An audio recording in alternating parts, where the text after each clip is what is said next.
민수기 18장 21절부터 32절 말씀 교독합니다. 오늘 말씀은 레위인이 기업으로 받을 것에 대해서 말씀하고 있는 것을 내용을 하고 있습니다.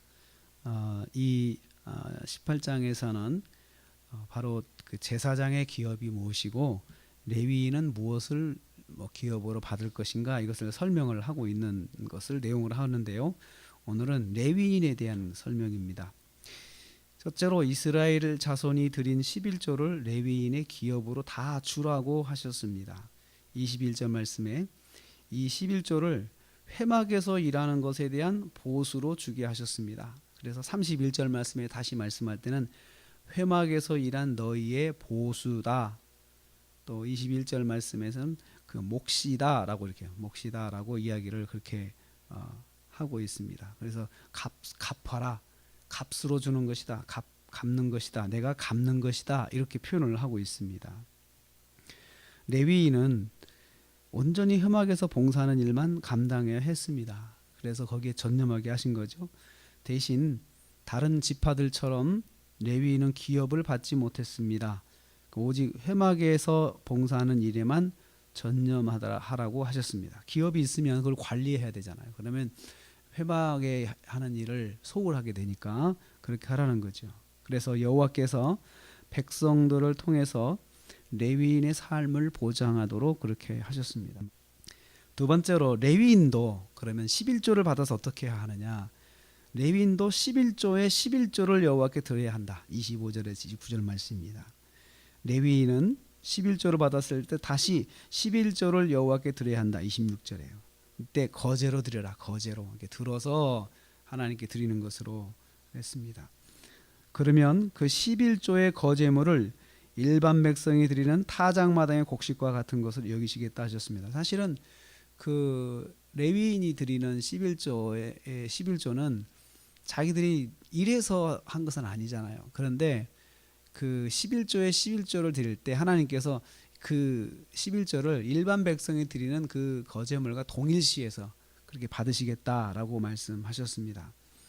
레위인이 몸으로 레위인이 그 드린 것은 몸으로 일하여서 드린 것은 아니지만 11조의 11조를 백성들의 수고와 같은 것으로 동일하게 보시겠다, 이렇게 말씀하신 것이죠. 그래서 중요한 것은 레위인도 11조를 드려라. 그래서 그 11조를 가지고 어떻게 하느냐, 이것은 제사장 아론이 또 받아서 이걸 통해서 먹고 산다는 거죠. 그래서 제사장 아론은 더 몫이 적죠. 더 적은 몫으로 이제 받아가지고 이제 그 사용을 하도록 그렇게 하셨습니다. 레위인에게도 예외 없이 11조를 드리게 하셨습니다.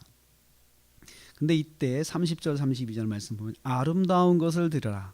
30절에 11조를 드릴 때에 아름다운 것을 골라서 드려라.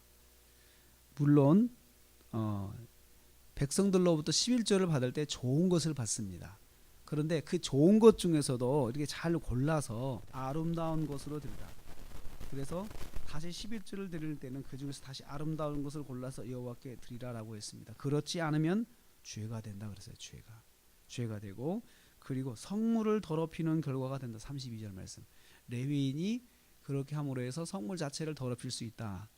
아름다운 것, 좋은 것을 하나님께 드려서 정성으로 하지 않고 그냥 아무거나 썩썩 드리면 그건 하나님 앞에 범죄하는 것이고 하나님을 무시하는 것이고 그것은 성물을 더럽히는 것이 된다.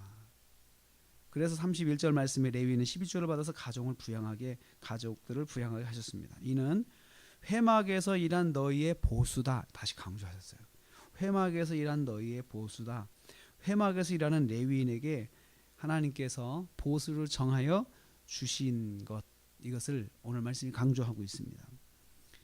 레위인도 11조의 11조를 드려야 하고 드릴 때는 아름다운 것을 드려라. 레위인도 백성들에게 그렇게 가르친 것처럼 너희도 그렇게 해야 한다라고 그렇게 말씀하고 있습니다.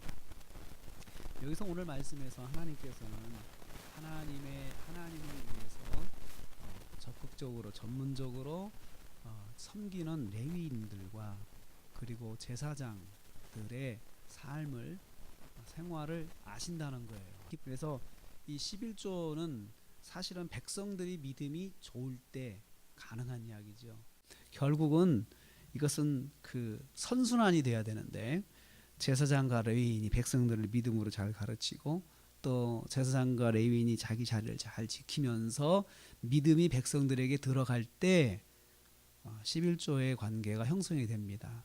잘못 가르치면 레위인도 제사장도 살 수가 없습니다. 그래서 백성들을 잘 가르쳐서 믿음 안에 서도록 도와서 이렇게 믿음이 설 때 이렇게 하나님께서 보장해 주신 것들이 가능하게 되는 것입니다.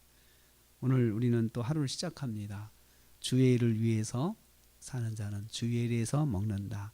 주의 일에서 하나님께서 살도록 보장을 해주신다라는 그 말씀을 주님께서 하셨습니다. 그래서 오늘 우리가 주를 위해서 살 때, 주님을 살 때 주님께서는 반드시 우리의 삶을 보장해 주십니다. 이 믿음을 가지고 오늘 하루도 주님을 위해서 믿음으로 사는 저와 여러분 되시기를 주님의 이름으로 축복합니다.